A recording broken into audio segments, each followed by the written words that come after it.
Good morning students. In this video we are going to see about mobile ad hoc network.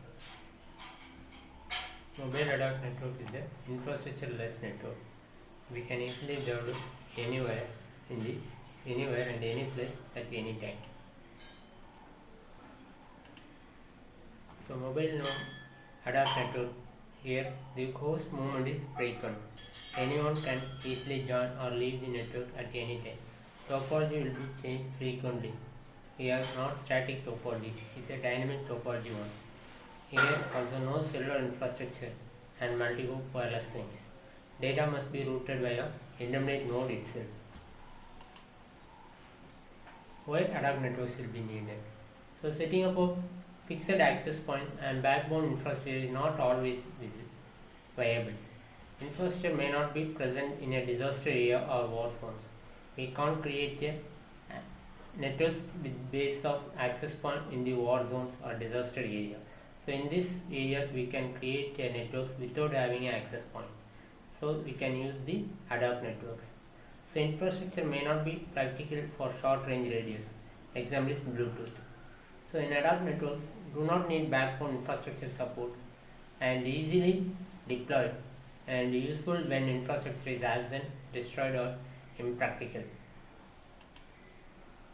Challenges in mobile environments. So limitations of wireless network. Packet loss due to the transmission errors will be easily achieved.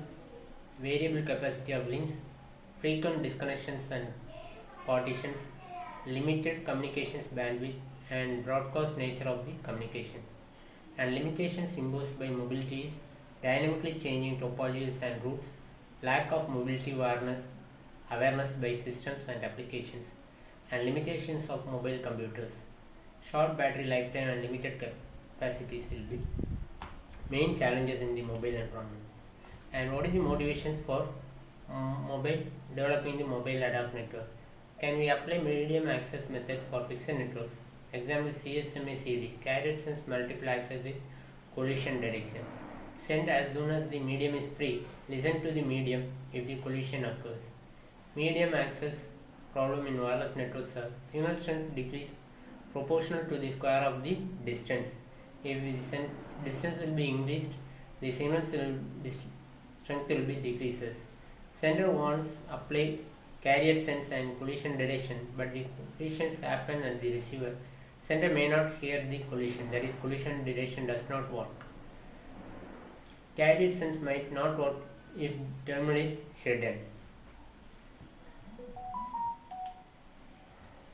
So in the mobile ad hoc networks, hidden and exposed terminal are the major two problems present.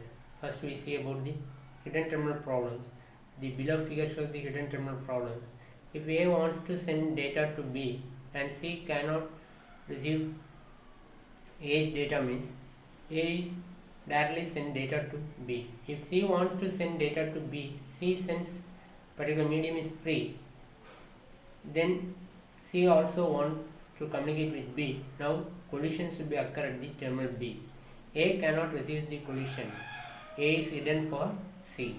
And here on exposed terminal means A sends data to B, sends data to A, and C wants to send another terminal. C sends carrier, find the medium used and has to wait. And A is outside the radio range of C. Therefore waiting is not necessary. C is exposed terminal to B. Multiple access with collision avoidance. Uses the signaling package for collision avoidance. We use the RTS and CTS. RTS means request to send. Sender requests the right to send from a receiver with a short RTS packet before it sends a data packet. Then CTS means clear to send. Receiver grants the right to send as soon as it is ready to receive. Signaling packets containing sender address, receiver address and packet size.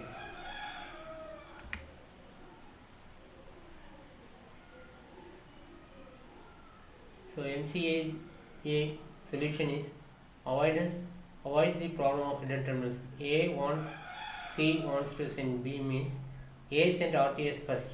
C wait after receiving CTS from B. And avoid the exposed terminal means A wants to send to A, B wants to send to A means C to another terminal means now C does not have to wait as it cannot receive CTS from A. A mobile ad hoc network is an autonomous system connected by wireless links. A MANET does not necessarily need support from any existing network infrastructure like the internet gateway or other fixed stations. The network wireless topology may dynamically change in an unpredictable manner since nodes are free to move. Information is transmitted in a store and forward manner using multi-hop routing. Each node is equipped with wireless transmitter and receiver with an appropriate antenna. We assume that it is not possible to have all nodes within each other radio range. When the nodes are close by, that is within the radio range, there are no routing issues to be addressed. At a given point in time, wireless connectivity in the form of random multi-hop graph exists between the nodes. This is the example diagram for mobile ad hoc network. Here we have a symmetric link and also a asymmetric link. Some of the characteristics of ad hoc networks are dynamically topology, bandwidth constraints, variable capacity of links, energy constraints, operations, and limited physical security.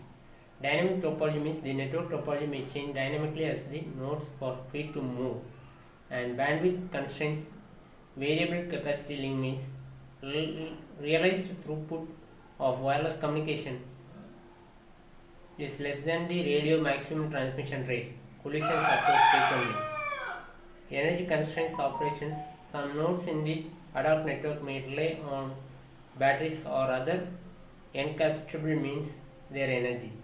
Limited physical security, more prone to physical security threats than fixed cable networks. And these are some of the applications: virtual navigations, telemedicine, telegeoprocessing, educations.